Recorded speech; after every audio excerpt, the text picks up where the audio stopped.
মেহমান নাকি আল্লাহর রহমত। তো আমার বাড়িতেও মেহমান এসেছিল, মেহমানের স্টাইলে আজকে রান্না করব। তো হ্যালো এভরিওয়ান, আসসালামু আলাইকুম। সগলি কেঙ্কা আছেন? আলহামদুলিল্লাহ, আমিও ভালো আছি আপনাকে দোয়া এবং ভালোবাসায়। মেহমানের জন্য হাঁসটা থুসনুস দি মেহমান যেই দিন আসবে সেই দিন সেই মেহমানক রান্না করে খেলাম। তো এই মেহমানরা কিন্তু হচ্ছে আমার নানি। প্রায় অনেকগুলাই হাঁস আমি পালিছনো, তো ভাবনো যে নানি আসলে নানিকে একটা জবাই করে খেলাম। নানি আসার সাথে সাথে হাঁসটা কিন্তু জবাই করছি, আর এইদিকে হাঁসটা কাটাকাটি করে লিচ্ছে আমার নানি। নানি হাঁসটা কাটাকাটি করে লিচ্ছে, নানির সাথে হাসি ঠাট্টা করিচ্ছি আর গল্প করিচ্ছি। তো ছোট যেভাবে নানিরা আসলে খুব আনন্দ হতো, এখনো কিন্তু নানিরা আসলে আনন্দই লাগে। আর নানা নানিকে ভালোবাসা কিন্তু অন্তরের অন্তঃস্থল থেকে আসে। আলহামদুলিল্লাহ, আমার নানা নানি এখনো বেঁচে আছে, আর আল্লাহর কাছে দোয়া করে আল্লাহ তাদেরকে আরো দীর্ঘ আয়ু দেখ, আর এভাবে যেন চিরকাল আমাকে ভালোবাসবার পারে। তো যাই হোক, এইদিকে হাঁসগুলেন কিন্তু খুব সুন্দর করে কাটাকাটি করে লওয়া হচ্ছে, আর এই হাঁসের গোস্তটা খুব ভালো করে পরিষ্কার করে নিচ্ছি। গোস্তই হোক বা মাছ হোক, টাটকা টাটকা আন দিলে কিন্তু খেতে একটা অন্যরকম স্বাদ লাগে, যে স্বাদ ফ্রিজত থুলেও কিন্তু পাওয়া যায় না।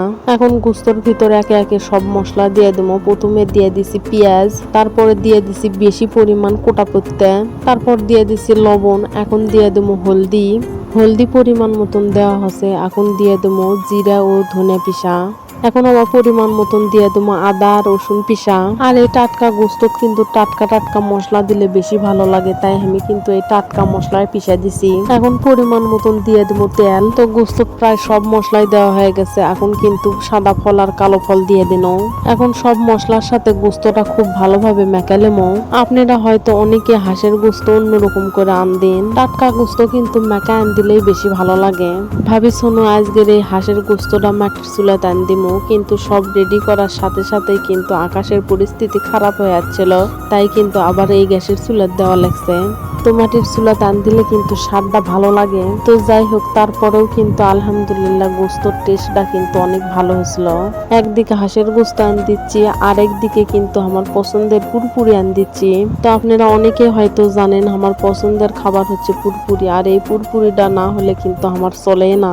তাই তো দুই একদিন পর পরে আমার পুরপুরির তরকারি আন্দা লাগে। তো এইদিকে প্রায় অনেকক্ষণ ধরেই কিন্তু হাঁসের গোস্তটা আন্দা দেওয়া হচ্ছে। হাঁসের গোস্তটা ফাইন সিদ্ধ হয়ে যাচ্ছে, গোস্তগুলো ঢেলা লিচ্ছি। গোস্তটা কিন্তু তেলানি দেওয়া লাগবে, আর এই হাঁসের গোস্তটা আন্দার পর তেলানি না দিলে কিন্তু ভালো লাগে না। কিসের কারণে? হাঁসের একটা গন্ধ থাকে, গন্ধটা চলে যায় তেলানি দিলে।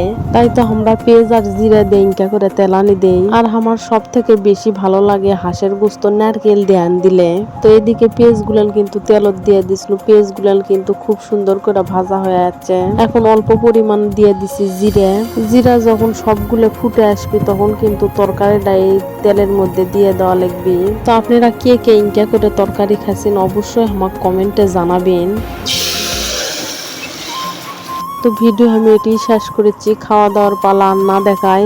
আমার ভিডিও যদি আপনাদের ভালো লাগে থাকে অবশ্যই লাইক কমেন্ট আর বেশি বেশি শেয়ার করে দিবেন, কারণ আপনাদের একটা শেয়ার আর একটা লাইক কমেন্টে কিন্তু অনেক উৎসাহ পায় ভিডিও করার।